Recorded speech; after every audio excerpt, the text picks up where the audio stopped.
kulan wacan daawadayaal meel walba caalamka joogtaan ku soo dhawaada barnaamijkeena wararka siyaasadda iyo sirdoonka qodobada aad ku daawan doontaan waxa kamid ah Ra'iisul Wasaaraha dalka Pakistan Imran Khan oo Osama bin Laden hogaamiye al-Qaacida ku tilmaamay in uu ahaa shahiid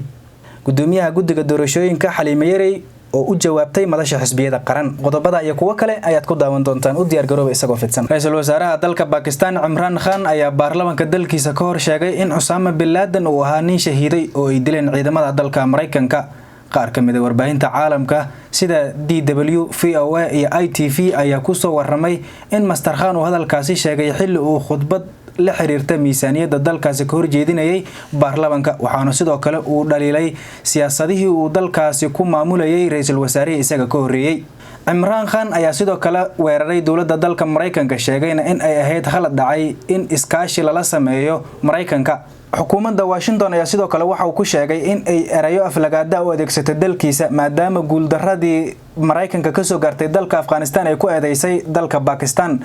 Master Khan ayaa Mareykanka ku eedeeyay in dalkiisa aysan ku soo wargelinin howlgalkii qorsheysnaa ee ay ku qaadeen Osama bin Laden sanadkii 2011 howlgalkaas oo ay ciidamada badda ee Mareykanku ku dileen hogaamiyihii ururka al-Qaacida Osama bin Laden waxaanu Mareykanka kala shaqeynay dagaalka ka dhanka argagixisada oo ay inooga dhinteen 70,000 oo qof balse halkan ayay yimaadeen oo wax ay dileen Osama wuu shahiiday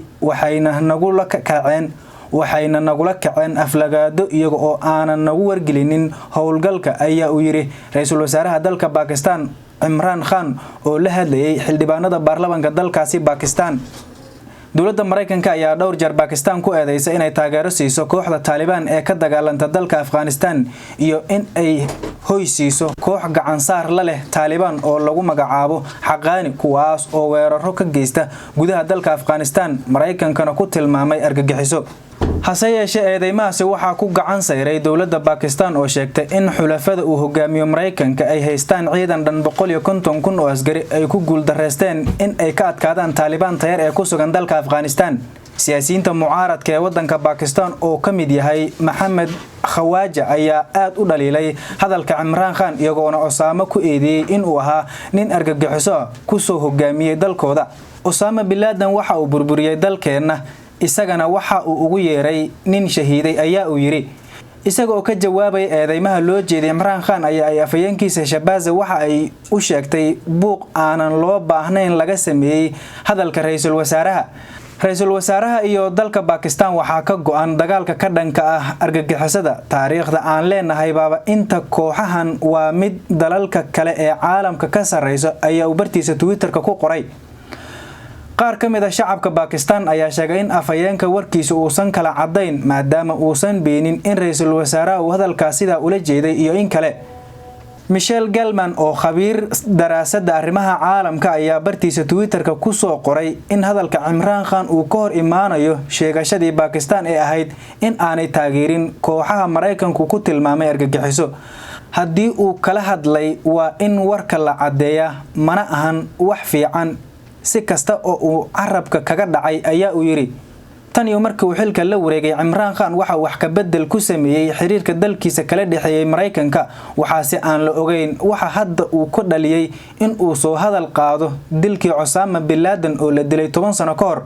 waxa kale oo aan la ogeyn sida dawladda Mareykanka ay uga jawaab celin doonto hadalka Imran Khan daawadayaal qodobkaas intaas ayaan kaga gudbaynaa iminkana gudoomiyaha guddiga doorashooyinka qaranka Xaliimo Ismaaciil Ibraahim Xaliimo Yarey ayaa markii ugu horeysay ka jawaabtay eedeyn uga timid xisbiyada qaar gaar ahaan ku midaysan madasha xisbiyada qaran ee uu gudoomiyaha u yahay madaxweynihii hore ee Soomaaliya Shariif Sheekh Axmed Xaliimo Yarey ayaa sheegtay in guddiga doorashada uusan wax eed ah lahayn isla markaana ay horey u shaaciyeen in ay maqan yihiin waxyaabihii lagu qaban lahaa doorashada sidoo kale waxa iyada oo ka jawaabaysa hadalkii madasha xisbiyada qaran ay shaaciyay in guddiga madaxa bannaan ee doorashooyinka uusan lahayn wax dambi ah oo la xiriira shaqada loo igmaday isla markaana uu iska casilo karo sida ay hadalka u dhigtay annaga waxaan is casilaynaa haddii aan dambiilo noqono oo shaqadii naloo igmaday aan qaban weyno February sanadkii 2017 ayaan sheegay in ay ka maqan yihiin waxyaabihii doorashada lagu qaban lahaa welina ma helin laakiin guddiga in la iska eedeeyo ma ahan ayaa ay tiri gudoomiye Xaliimo Yarey oo ka jawaabaysa eed kaga timid madasha xisbiyada qaran. Ugu dambeyn waxay soo jeedisay in laga wada shaqeeyo arrimaha doorashada gaar ahaan sidii loo heli lahaa waxyaabaha aasaasiga u ah sida qalabka doorashada iyo shaqaalaha. Waata iminkana aynu qodobka halkaasi kaga gudubnay dagaalka u dhaxeeya Sacuudi Carabiya iyo Iran oo ka dhex qarxay gudaha qaaradda Yurub. maxkamad ku taala magaalada Roskilde ee dalka Denmark ayaa 7 sano oo xabsi ah ku xukuntay nin haysta dhalashada dalka Iran iyo Norway kaasi oo lagu helay in uu basaasay isla markaana qorsheynayay in uu dilo dad Iran ka soo jeeda oo xiriir la leh Sacuudiga xilli loolanka u dhaxeeya dalalka ku hardamaya bariga dhexe uu ku faafayo qaaradda Yurub. Maxamed Dayuuf waxaa sanadkii 2018 loo xiray in uu basaasay 3 nin oo u dhashay dalka Iran kuwaasi oo dibad joog ka ahaa dalkoodii kuna nool Denmark waxaana sheegteen raggaasi in weerar dhimasho ay ka geysteen Iran. Maxamed waxa uu akhbaarta raggaasi u gudbin jiray madaxa sirdoonka Iran. ragga uu ninkan bartilmaameedsanayay waxa iyagana lagu xiray dalka Denmark horaantii sanadkan waxaana lagu eedeeyay in ay Sacuudiga u basaasayeen waxay sheegeen in aysan waxba ka jirin eedaasi. Jimcihii ayaa maxkamad ku taala magaalada Roskilde ee dalka Denmark ku heshay dambi kadib bilo ay socotay dacwadda qaadista ninkan la xiriirta. xukunsano waxa uu raacfaan u qaadan doonaa maxkamadda sare ee Denmark sida uu sheegay qareenkiisa difaacayay xeer ilaalinta ayaana xukunkan waxa ay ku tilmaantay mid taariikhi ah. safaaradaha dalalka Iran iyo Sacuudiga ay ku leeyihiin Copenhagen ayaa diiday in ay arrintaani ka hadlaan. dawladda Iran toos uguma aysan hadlin eedeymaha loo jeediyay laakiin markii sanadkii la soo dhaafay midowga Yurub uu cunaqabatayn ku soo rogay wasaaradda sirdoonka Iran oo lagu eedeeyay in ay shirqool ka qorsheeyeen gudaha dalka Netherlands, Faransiiska iyo Denmark ayaa wasiirka arrimaha dibadda Iran Jawad Zarif waxa uu 3 wadan ku eedeeyay in ay argagixisada qarinayaan. muddo 14 sano booliska Denmark waxay ilaalinayeen koox dad ah iyaga oo ka warqaba in ay argagixiso yihiin ayaa uu maxkamadda ka sheegay xukunsanaha. Iran iyo Sacuudiga ayaa ku tartamaya hoggaanka bariga dhexe waxayna isku adeegsan jireen ururo hubeysan oo ay isku weerari jireen gobolka dhexdiisa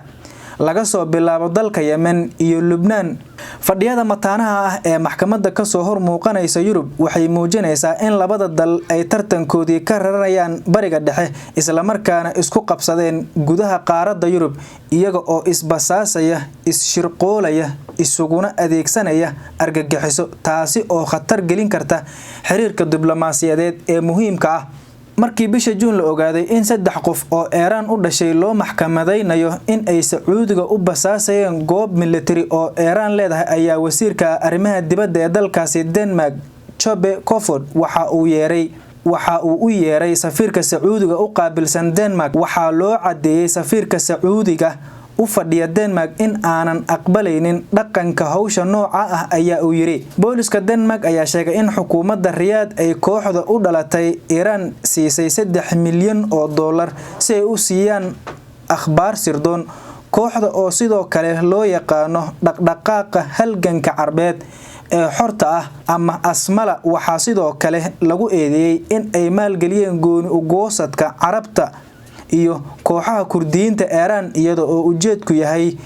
in ay weeraro ka geystaan gudaha dalka Iran. dhacdooyinka dacwadda qaadista Denmark oo dib ugu laabanaya taariikhdii September sanadkii 2018 markii weerar lagu qaaday dhoolatus military oo ka socday gudaha Iran waxaa lagu dilay 10 askarta ilaalada kacaanka Iran ka tirsan iyo dad shacab ah. afayeenka aslama ee Denmark jooga waxa uu amaanay weerarka waxa uu sheegay mas'uuliyadda inkastoo uu markii dambe ka laabtay arrinkaasi.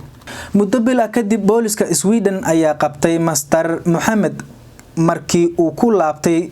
Scandinavianka kadib safar uu ku tagay Iran waxayna dib ugu celiyeen Denmark halkaasi oo jimcihii lagu xukumay markii lagu helay in uu qorsheynayay shirqool iyo in uu basaasay hogaamiyaasha Asmala iyo xaaskiisa isagoona la sheekaysan jiray sirdoonka Iran sida lagu sheegay xukunka.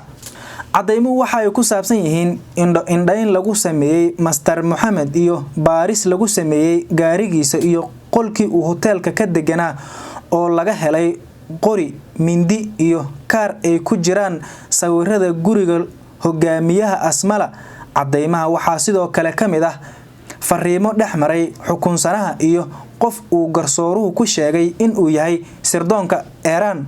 basaasidu waxay dhacday 2 maalmood bishii September sanadkii 2018 sida xukunka lagu sheegay. maalmo kadib Master Mohammed waxa uu safray Iran, laakiin mar kale ayaa uu sheegay in uu u safray Iran sababo ah hooyadii oo xanuunsanaysa. dad ka soo jeeda Iran ayaa horey loogu beegsaday gudaha qaaradda Yurub. xukunkeeda maxkamadda waxaa tixgelinaysa dilkii 2 qof oo dalka Iran u dhashay loogu geystay Netherlands sanadkii 2015 iyo 2017 dilkaas oo dawladda Denmark ay ku eedeysay dawladda Iran. si kastaba ha ahaatee Iran iyo Sacuudi Carabiya ayaa waxa ka dhaxeeya xifaaltan. lama oga in maxkamadda racfaanka ay u ogolaan doonto Mohammed inuu ka qaato racfaan. intaas ayaan ku soo gabagabeynaynaa barnaamijkeena wararka isha sirdoonka iyo siyaasadda ka daawanayseen Ali Xildon Channel. tan inta warka xigta dib u kulmi doono waxaan idinkaga tagayaa sida iyo nabadgelyo.